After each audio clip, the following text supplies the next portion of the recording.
அல்லாஹ்வுடைய இந்த இஸ்லாமிய மார்க்கத்தை தூய வடிவில் எவ்வித கலப்படமும் இன்றி அது குர்ஆனையும் சுன்னாவையும் ஆதாரமாக கொண்டு மக்களுக்கு தெளிவுபடுத்த வேண்டும் என்ற ஒரு முயற்சிதான் இது.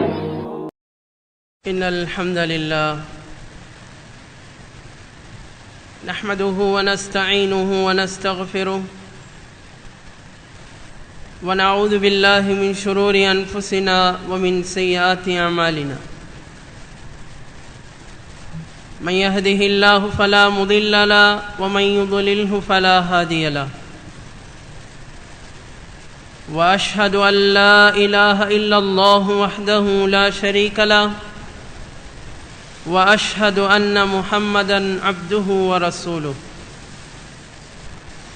فان اصدق الحديث كتاب الله وخير الهدي هدي محمد صلى الله عليه وسلم وشر الأمور محدثاتها وكل محدثة بدعة وكل بدعة ضلالة وكل ضلالة في النار. أما بعد، أعوذ بالله من الشيطان الرجيم. بسم الله الرحمن الرحيم. قاف والقرآن المجيد بل عجبوا أن جاءهم منذر منهم فقال الكافرون هذا شيء عجيب أإذا متنا وكنا فذكر بالقرآن من يخاف وعيد.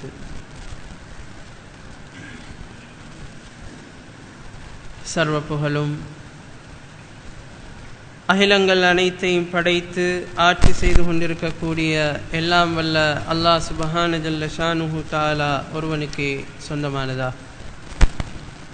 சாந்தியும் சமாதானமும் ஸலவாத்தும் ஸலாமும் இறுதி தூதர் முஹம்மதுர் ரசூலுல்லாஹி ஸல்லல்லாஹு அலைஹி வஸல்லம் அவர்கள் மீதிலும் அவர்களை பின்பற்றி அவர்களது உத்தம தோழர்கள் தாபீன்கள் தபா தாபீன்கள் ஏனைய எல்லா முஸ்லிம்கள் மீதும் உண்டாவதா.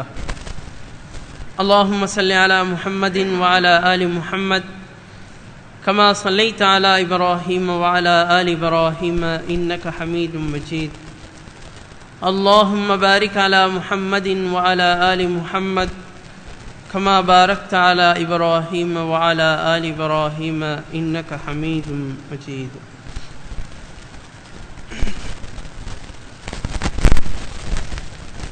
காலங்களை எடுத்துக்கொண்டால் இந்த காலங்கள் ஒவ்வொரு சந்தர்ப்பங்களிலும் மாறி மாறி வரக்கூடிய ஒரு அமைப்பிலே அல்லாஹு தஆலா அமைத்து வைத்திருக்கிறார். ஒரு வருடத்திலே 4 வகையான காலங்கள் எம்மை நோக்கி வருவதை நாங்கள் பார்க்கிறோம்.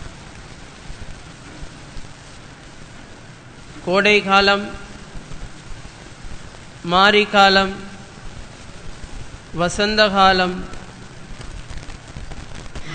பனிப்பொழிவு இருக்கக்கூடிய குளிர்ந்த காலம் என்றெல்லாம் இந்த காலங்கள் மாறி வந்து கொண்டிருக்கின்றன. அல்லாஹு தஆலா இந்த காலங்களை மாற்றி மாற்றி தருவதிலே ஒரு பெரிய ஒரு அற்புதத்தை வைத்திருக்கிறான். அதே போன்று அவன் படைத்திருக்கக்கூடிய இந்த காற்றுகள், அதே போன்று இந்த மழைகள், இது பெய்வதிலும் இந்த காற்றுகள் ஒவ்வொரு திசைக்கு திரும்பி திரும்பி அதனுடைய வேகத்திலே அந்த காற்றுகள் வீசுவதும் அல்லாஹ்வினுடைய அத்தாட்சிகளில் நின்றும் உள்ளதா. இதை அல்லாஹு தஆலா அல் குர்ஆனிலே சொல்கிறான். நிச்சயமாக இந்த காலங்கள் மாறி வருவதிலும் காற்றுகள் தன்னுடைய திசைகளை மாற்றி வீசுவதிலும் அதே போன்று வானத்திற்கும் பூமிக்கும் இடையிலே அமைக்கப்பட்டிருக்கக்கூடிய இந்த மேக கூட்டங்கள் விடயத்திலும் பெரும் அத்தாட்சிகள், அற்புதங்கள், படிப்பினைகள் இருக்கின்றன என்று அல்லாஹு தஆலா சொல்லுகிறார். எனவே இந்த காலங்கள் மாறி மாறி வரக்கூடிய சந்தர்ப்பத்திலே தொழில்களில் ஈடுபடக்கூடியவர்களும் விவசாயங்களிலே ஈடுபடக்கூடியவர்களும் அந்த காலங்களுக்கு ஏற்றாற்போல் தங்களுடைய விவசாயங்களை மாற்றி மாற்றி செய்வதை நாங்கள் அவதானிக்கிறோம். அது நான் சொல்லித் தெரிய வேண்டியதில்லை. கூடுதலாக விவசாயிகளாக இருக்கக்கூடிய நீங்கள் மிகவும் அறிந்தவர். எனவே இந்த காலங்களை, இந்த நேரத்தில் இந்த காலத்தை எப்படி பயன்படுத்துவது, எப்படி பயன்படுத்தினால் அதன் மூலமாக நான் இலாபம் அடைய முடியும், எதனை செய்தால் நான் நஷ்டமடையாமல் என்னை பாதுகாத்து கொள்ள முடியும், இந்த காலத்திற்கு எந்த தொழில் பொருத்தமானது என்பதை நாங்கள் பார்த்து பார்த்து அந்த தொழில்களை செய்து கொண்டிருக்கிறோம்.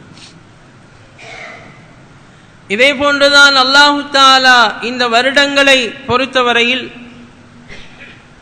இந்த வருடங்களில் காலங்கள் செல்லுகின்ற சந்தர்ப்பங்களிலே சில வாய்ப்புகளையும் சில மாதங்களையும் அல்லாஹு தஆலா ஏற்படுத்தி கொடுக்கிறார். இதை பற்றி அல்லாஹு தஆலா அல் குர்ஆனிலே சொல்லக்கூடிய சந்தர்ப்பத்தில் இன்ன இத்தத்தஷ் ஷுஹூரி இன்தல்லாஹி 12 ஷஹ்ரா ஃபீ கிதாபில்லாஹி யௌம ஹலகஸ் ஸமாவாதி வல் அர்த், வானங்களையும் பூமியையும் படைத்த நாளிலிருந்து அல்லாஹ்வுடைய வேதத்திலே ஒரு வருடத்திலே 12 மாதங்கள் என்று கணக்கிடப்பட்டிருக்கிறது.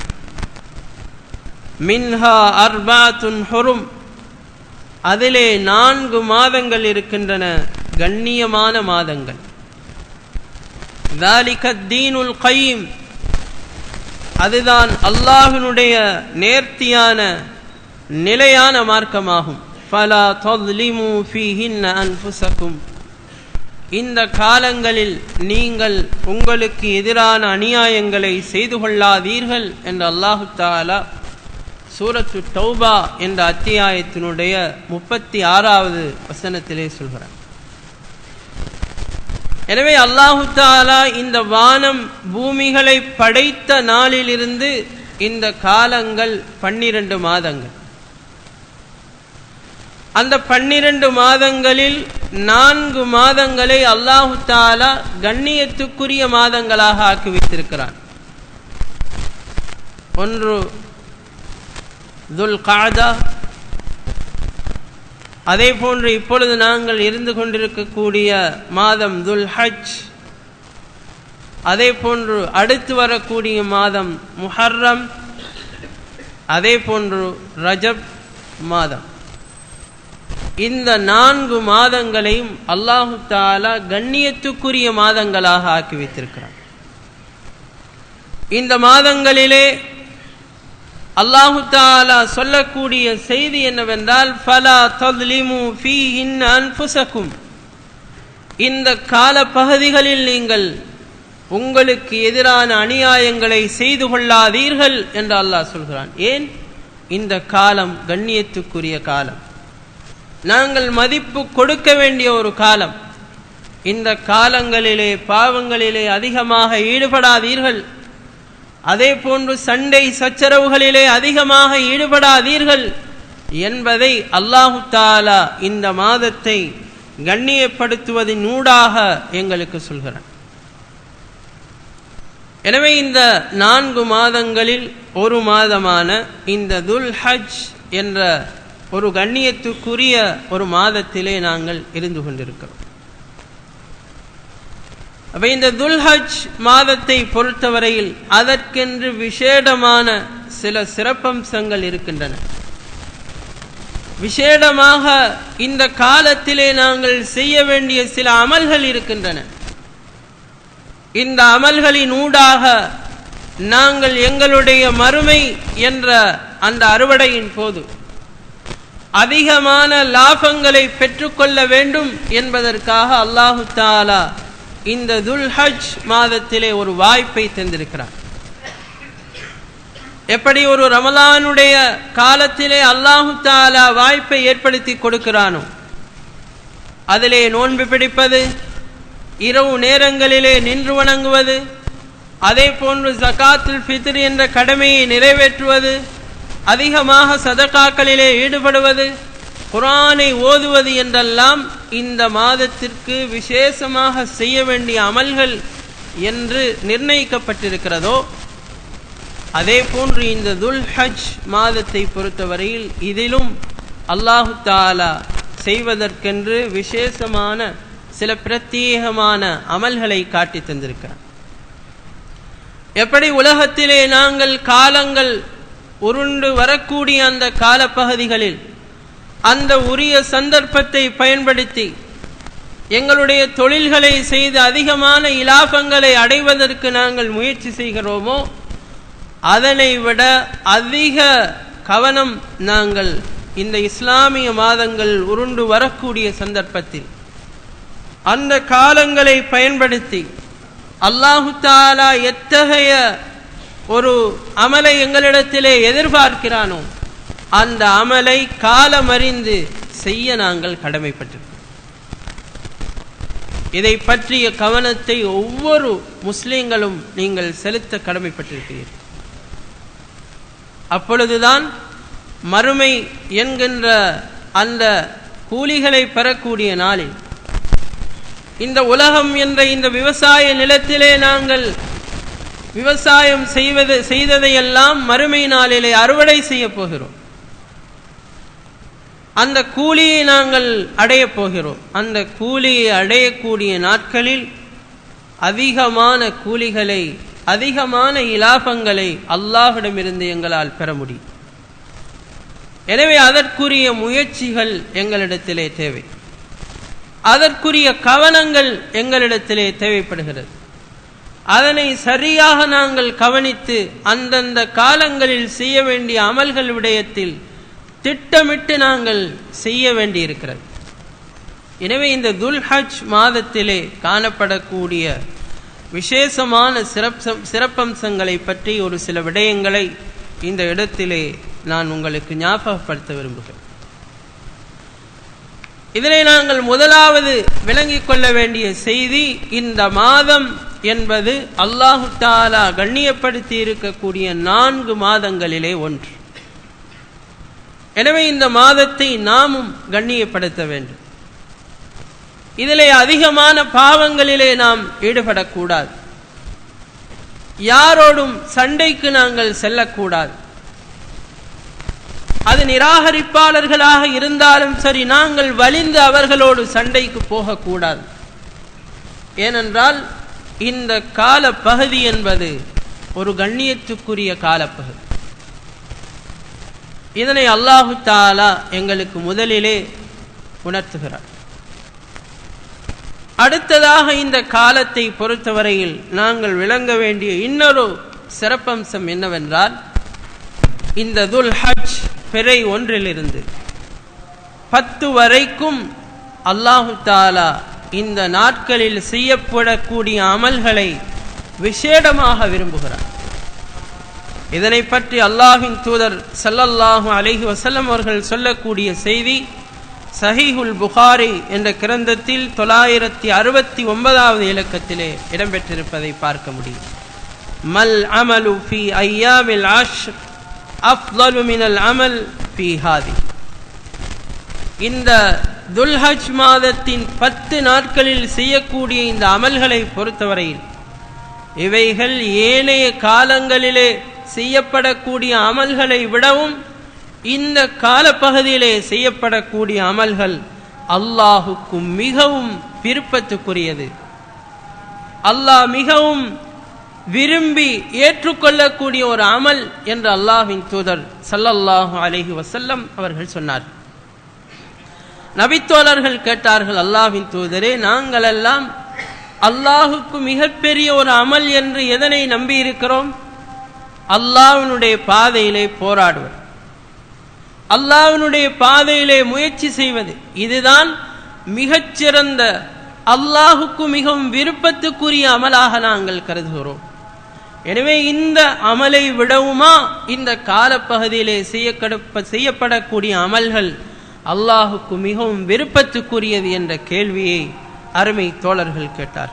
ஸல்லல்லாஹு அலைஹி வஸல்லம் அவர்கள் சொன்னார்கள், வலல் ஜிஹாத். இந்த காலத்திலே செய்யப்படக்கூடிய அமல்களை பொறுத்தவரையில் அது ஜிஹாதுக்கும் ஈடாகாது. அல்லாஹ்வினுடைய பாதையிலே போராடுவதற்கும் அது ஈடாக முடியாது. ஆனால் அதே நேரத்தில் ஒருவர் தன்னுடைய சொத்தை எடுத்துக்கொண்டு தன்னையும் எடுத்துக்கொண்டு ஒரு ஆபத்தான சந்தர்ப்பத்திலே அல்லாஹ்வினுடைய பாதையிலே புறப்பட்டு செல்கிறார்.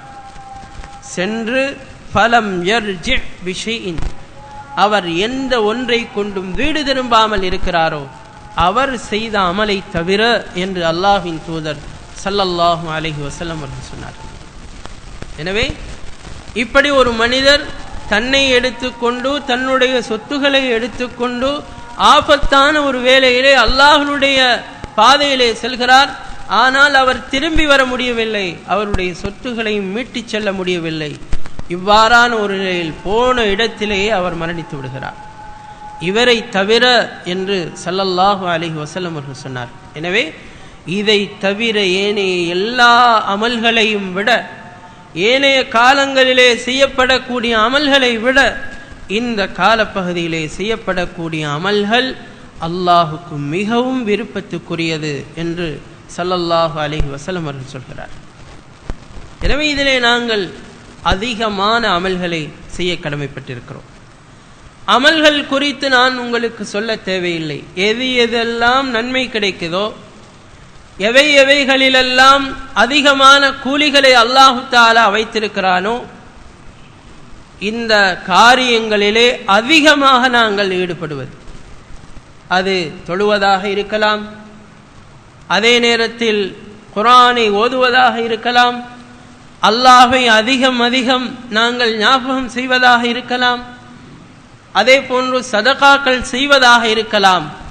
எப்படிப்பட்ட ஒரு அமலையும் நாங்கள் தேர்ந்தெடுத்து அல்லது இது எல்லா அமல்களையும் நாங்கள் கலந்து அதிகமாக இந்த காலப்பகுதியிலே செய்ய கடமைப்பட்டிருக்கிறோம். இது இந்த மாதத்திலே உள்ள இந்த 10 நாட்களுக்குள்ள விசேடமான சிறப்பம்சமாகும். அதே போன்று இந்த துல்ஹஜ் மாதத்திலே உள்ள இன்னொரு சிறப்பம்சம் என்னவென்றால், இந்த மாதத்தின் 9வது நாளிலே அல்லாஹு தஆலா ஒரு நோன்பை விதியாக்கி இருக்கிறார். இந்த நோன்பை பொறுத்தவரையில் இந்த நோன்பிற்குரிய கூலி எப்படியானது, இந்த நோன்பை பிடிப்பதன் மூலமாக ஒரு அடியார் எப்படிப்பட்ட ஒரு பலாபலனை அவர் அடைகிறார் என்பதை பற்றி ஸல்லல்லாஹு அலைஹி வஸல்லம் அவர்கள் சொல்லக்கூடிய செய்தி சஹீஹ் முஸ்லிம் என்ற கிரந்தத்தில் 1162வது இலக்கத்திலே பதிவு செய்யப்பட்டிருக்கிறது. சியாமு யௌமி அரஃபா அஹ்தஸிபு அலா அன் யுகஃபிர ஸனத அல்லதி கப்லஹு வஸ்ஸனத அல்லதி பாதஹு.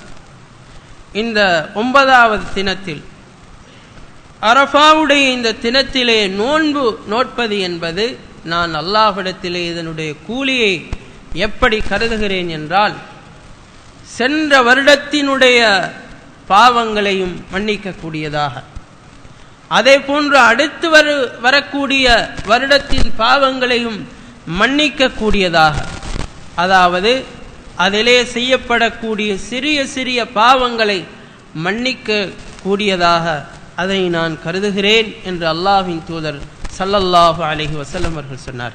இப்படிப்பட்ட ஒரு சிறப்பு இந்த மாதத்தின் 9வது நாளிலே நோன்பு நோட்பதிலே இருக்கிறது. 2 வருட பாவங்கள் இந்த நோன்பின் மூலமாக, இந்த ஒற்றை நோன்பின் மூலமாக அழிக்கப்படுகிறது என்பதை ஸல்லல்லாஹு அலைஹி வஸல்லம் அவர்கள் சொன்னார். எனவே இதிலும் ஒவ்வொரு சகோதரர்களும் ஒவ்வொரு சகோதரிகளும் நாங்கள் கவனம் செலுத்த கடமைப்பட்டிருக்கிறோம். அதே போன்று இந்த துல்ஹஜ் மாதத்தினுடைய இன்னொரு சிறப்பம்சம் என்னவென்றால், யௌமுன் நஹர், அதாவது பெருநாள் தினம். ஈதுல் அல்ஹா என்று இதற்கு பெயர் சொல்லப்படும். உலுஹியா கொடுக்கப்படக்கூடிய தினம். யௌமுன் நஹர் என்றால் ஆடு மாடு ஒட்டகங்களை அறுத்து பலியிடக்கூடிய தினம் என்று இதற்கு பெயர் சொல்லப்படுகிறது. இப்படி ஒரு சிறப்பம்சத்தையும் இப்படி ஒரு வாய்ப்பையும் அல்லாஹு தஆலா இந்த மாதத்தின் 10வது நாளிலே வழங்கி இருக்கிறார். இதனை பற்றிய விடயங்களை அடுத்த குத்துபாவிலே தருகிறேன். வகுலு கௌலி ஹாதா அஸ்தக்ஃபிருல்லாஹ்.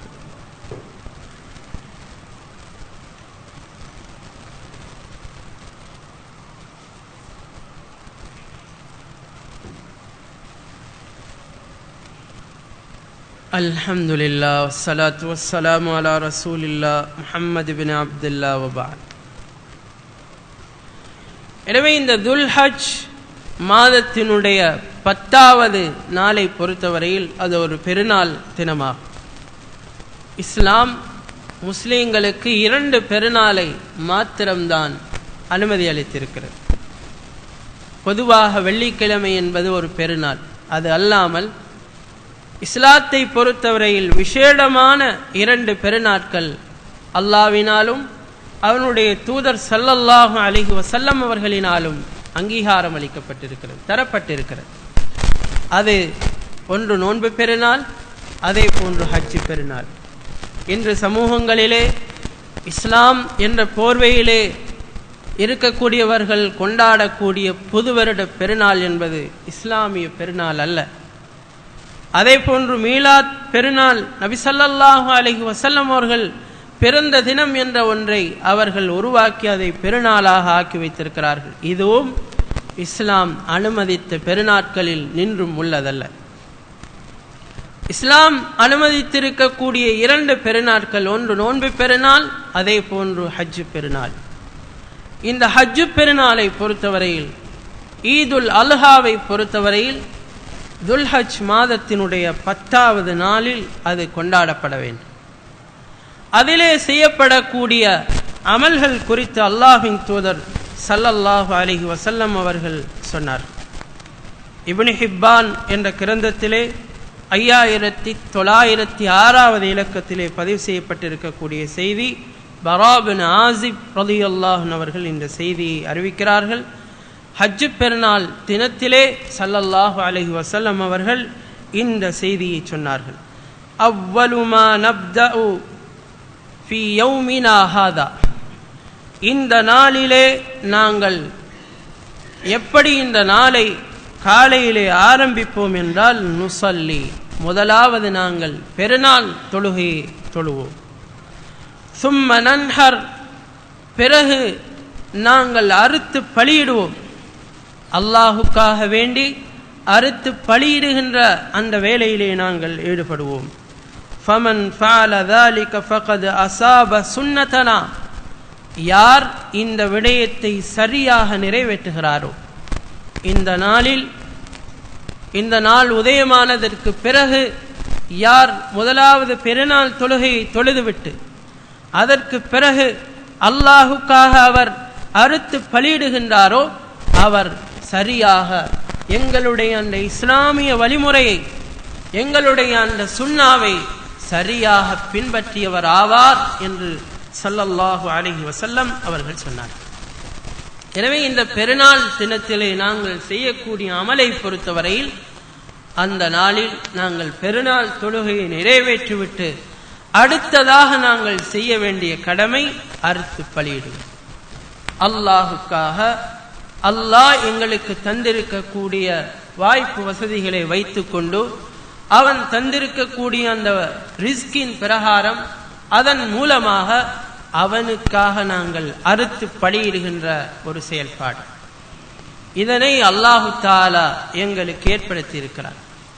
ஸல்லல்லாஹு அலைஹி வஸல்லம் அவர்களுக்கு அல்லாஹு தஆலா சொல்லுகின்றான், ஃபஸல்லி லிரப்பிக வன்ஹர், அந்த நாளில் நீங்கள் உங்களுடைய ரப்புக்காக தொழுங்கள், அதற்கு பிறகு நீங்கள் அறுத்து பலியிடுங்கள் என்ற செய்தி அல்லாஹு தஆலா சொல்லி காட்டுகிறார்.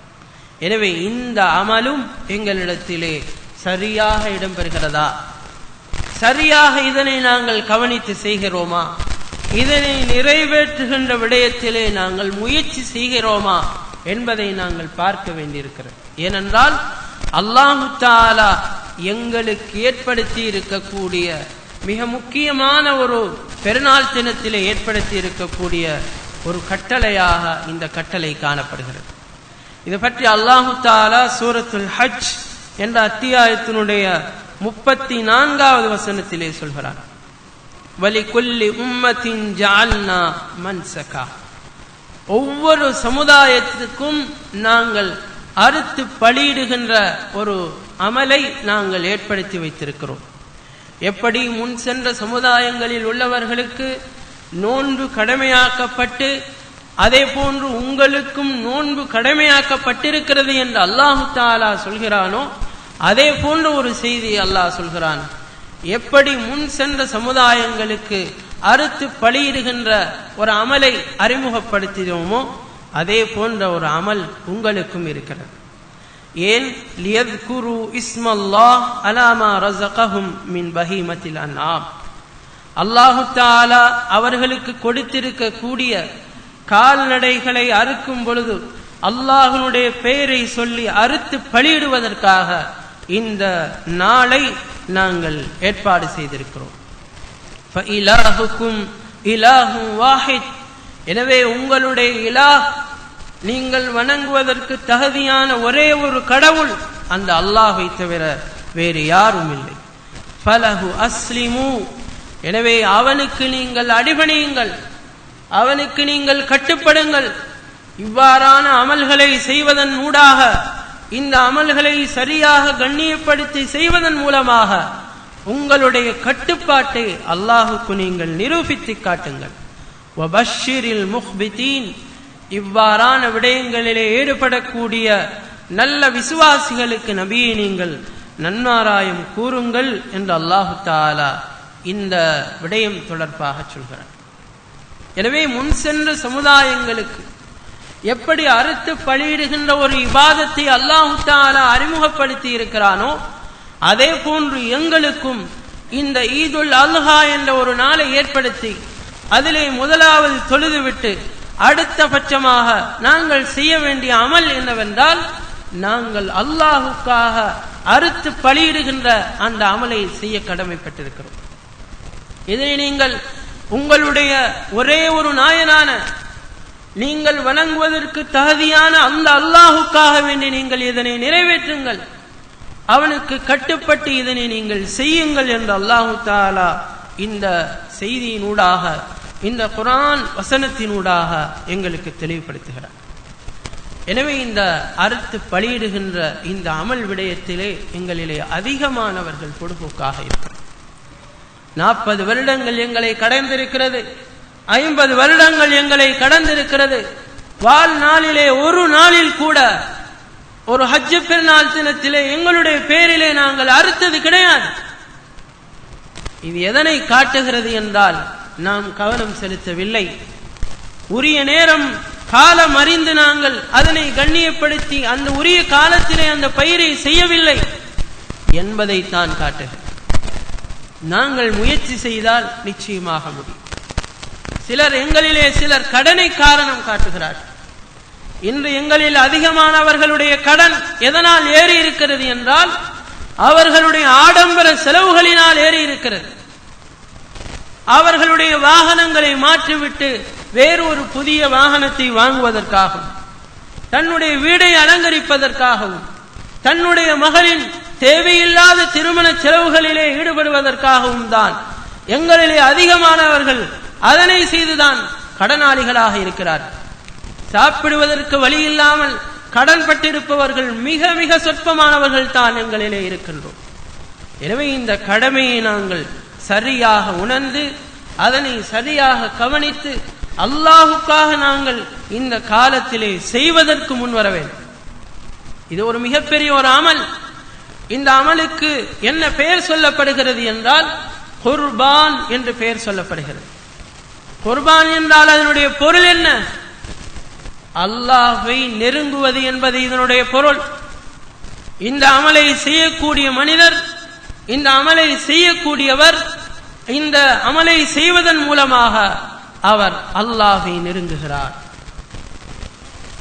அல்லாஹ்வின் பால் அவர் முன்னேறி செல்கிறார் என்பது அதனுடைய பொருள். அல்லாஹுக்காக இந்த அமல் எங்களால் செய்யப்பட வேண்டும். அதே போன்று இந்த அமலை பொறுத்தவரையில் இது தக்வாவை நிரூபிக்கக்கூடிய ஒரு அமல். இதனை அறுத்து இதனுடைய இரத்தங்களை நாங்கள் அல்லாஹுக்கு கொடுப்பதில்லை. இதனுடைய மாமிசங்களை தூக்கி நாங்கள் அல்லாஹ்வினுடைய கையிலே கொடுப்பதில்லை. அல்லாஹு தஆலா இந்த அமலை செய்வதன் மூலம் எதனை எங்களிடத்திலே எதிர்பார்க்கிறான் என்றால், அல்லாஹு தஆலா சொல்கிறான், ஃபக்குலு மின்ஹா வஅத்இமுல் பாஇஸல் ஃபகீர். இந்த அமலை செய்ததற்கு பிறகு இதை நீங்கள் செய்வதன் மூலமாக இதிலிருந்து நீங்கள் சாப்பிடுங்கள், நீங்கள் சாப்பிடுங்கள்.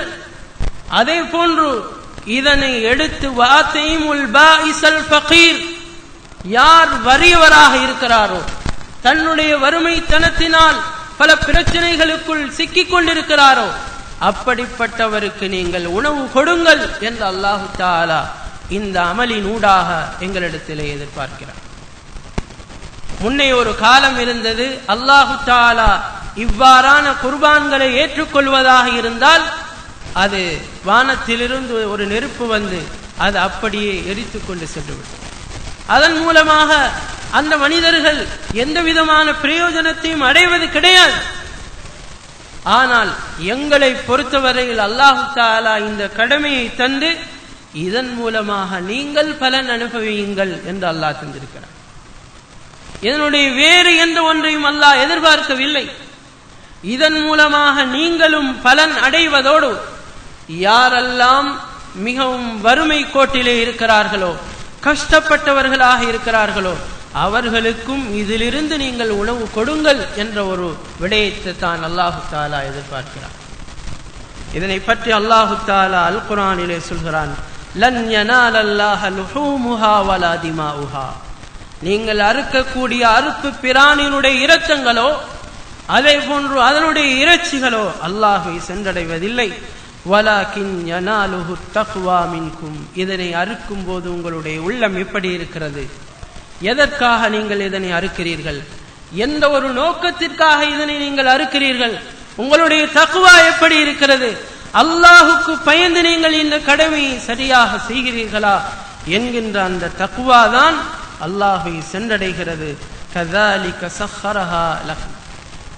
இவ்வாறுதான் அல்லாஹு தஆலா உங்களுக்கு இந்த மிருகங்களை வசப்படுத்தி தந்திருக்கிறான். இதன் மூலமாக அல்லாஹ்வினுடைய பெயரை சொல்லி நீங்கள் அறுப்பதற்காகவும், அதே போன்று அல்லாஹ் உங்களுக்கு தந்திருக்கக்கூடிய இந்த நேர்வழியின் மூலமாக அல்லாஹ்வை புகழ்வதற்காகவும் அல்லாஹு தஆலா இந்த வாய்ப்பை ஏற்படுத்தி தந்திருக்கிறான் என்று சொல்லிவிட்டு அல்லாஹ் சொல்கிறான், வபஷ்ஷிரில் முஹ்சினீன். இந்த செயலிலே சரியாக ஈடுபடக்கூடிய நல்லவர்களுக்கு நபியை நீங்கள் நன்மாராயம் கூறுங்கள் என்று அல்லாஹ் சொல்கிறார். எனவே இந்த அமல் தொடர்பாக நாம் கவனம் செலுத்த கடமைப்பட்டிருக்கிறோம். நாங்கள் முயற்சி செய்தால் எங்கள் ஒவ்வொருவரும் இந்த அமலிலே எங்களால் ஈடுபட முடியும். அதற்கான திட்டமிடல்களை அமைத்தால் எங்களால் செய்ய முடியும். ஆனால் அதற்கான முயற்சிகளிலே, அதற்கான விடயங்களிலே நாங்கள் கவனம் செலுத்துவது என்பது மிக குறைவு. அல்லாஹ்வின் தூதர் ஸல்லல்லாஹு அலைஹி வஸல்லம் அவர்களுடைய ஏழ்மை எப்படி இருந்தது என்பதை நாங்கள் அறிந்து வைத்திருக்கிறோம். சாப்பிடுவதற்கு சில நாட்கள் அவர்கள் சாப்பிடுவதற்கு எதுவுமே இல்லாமல் கழித்திருக்கிறார். அவர்கள் மரணிக்கக்கூடிய சந்தர்ப்பத்திலே அவர்களுடைய ஒரு கேடயத்தை ஒரு யூதரிடத்திலே அடமானமாக வைத்துவிட்டு சில கோதுமைகளை வாங்கி சாப்பிட்டிருக்கிறார். அந்த அளவு வறுமை கோட்டிலே வாழ்ந்த அல்லாஹ்வின் தூதர் ஸல்லல்லாஹு அலைஹி வஸல்லம் அவர்கள் கூட தங்களுடைய அந்த உலுஹியா கடமையை நிறைவேற்றுகின்ற விடயத்திலே கவனம் செலுத்தினார். அவர்களுடைய கையினால் உலுஹியாக்களை கொடுத்தார்கள். தன் சார்பாக, தன்னுடைய குடும்பம் சார்பாகவெல்லாம் உலுஹியா கொடுத்திருக்கக்கூடிய செய்திகளை நாங்கள் ஹதீஸ்களினூடாக தெளிவாக எங்களால் பார்க்க முடிகிறது. அது மட்டுமில்லாமல் இந்த ஈதுல் அல்ஹா என்ற இந்த பெருநாளை அல்லாஹு தஆலா எதற்கு எங்களுக்கு ஏற்படுத்தி இருக்கிறான் என்றால், நாங்கள் அந்த ஒரு பெரிய ஒரு நபியினுடைய ஒரு தியாகத்தை ஞாபகம் செய்வதற்காக. அல்லாஹ் அறுத்து பலியிடுங்கள் என்று சொல்லி, உங்களுடைய மகனை அறுத்து பலியிடுங்கள், உங்களிடத்திலே அறுப்பு எதுவும் இல்லாவிட்டாலும் உங்களுடைய மகனையாவது சரி அறுத்து பலியிடுங்கள் என்று சொல்ல, அதனை அவர்கள் கட்டுப்பட்டு அதனை ஏற்றுக்கொண்டு மனப்பூர்வமாக தன்னுடைய மகனை அறுத்து பலியிடுவதற்கு தயாரான அந்த விடயத்தை தான் அல்லாஹு தஆலா எங்களிடத்திலே பிரதிபலிக்க வைக்கிறார். அதனை ஞாபகார்த்தமாகத்தான், அதனுடைய ஞாபகார்த்தமாகத்தான் அல்லாஹு தஆலா இந்த அமலை எங்களுக்கு அறிமுகப்படுத்தி வைத்திருக்கிறார். எனவே ஈதுல் அல்ஹா கொண்டாடக்கூடியவர்கள் இந்த ஈதுல் அல்ஹா கொண்டாடுவதற்கு மிகவும் தகுதியானவர்கள் யார் என்றால், வசதி வாய்ப்புகள் இருந்து யாரெல்லாம் இந்த உலுஹியாவை சரியான முறையிலே நிறைவேற்றுகின்ற விடயங்களிலே கவனம் செலுத்துகிறார்களோ அவர்கள். அதே போன்று எவர்களுக்கு கொடுக்கின்ற எண்ணம் இருந்து அவர்களால் இதனை கொடுக்க முடியாமல் தவிக்கின்றார்களே அவர்களும் இதனை கொண்டாடுவதற்கு தகுதியானவர்கள். அதே நேரத்தில் எவர்களிடத்திலே வசதிகள் இருந்து இந்த விடயத்திலே கவனம் செலுத்தாமல் வெறுமனே புத்தாடை வாங்குவதிலும் வெறுமனே பலகாரங்களை செய்வதிலும் கவனம் செலுத்துகின்றவர்களை பொறுத்தவரையில் இந்த பெருநாளை ஞாபகப்படுத்துவதற்கு எந்த ஞாபகார்த்தமாக இது கொண்டாட வேண்டும் என்று சொல்லப்பட்டிருக்கிறதோ அதனை கொண்டாடுவதற்கு தகுதியற்றவர்கள் என்பதை நாங்கள் புரிந்து கொள்ள வேண்டும். தியாகத்தை ஞாபகப்படுத்துவதுதான் இந்த பெருநாளுடைய நோக்கம். இந்த தியாகம் எங்களிடத்திலே ஞாபகம் வரவில்லை என்றால், அது எங்களிடத்திலே பிரதிபலிக்கவில்லை என்றால், இந்த பெருநாள் என்பதே தேவையற்ற ஒன்றாக எங்களை பொறுத்தவரையில் ஆகும். எனவே நாங்கள் ஒவ்வொருவரும் இந்த அமலை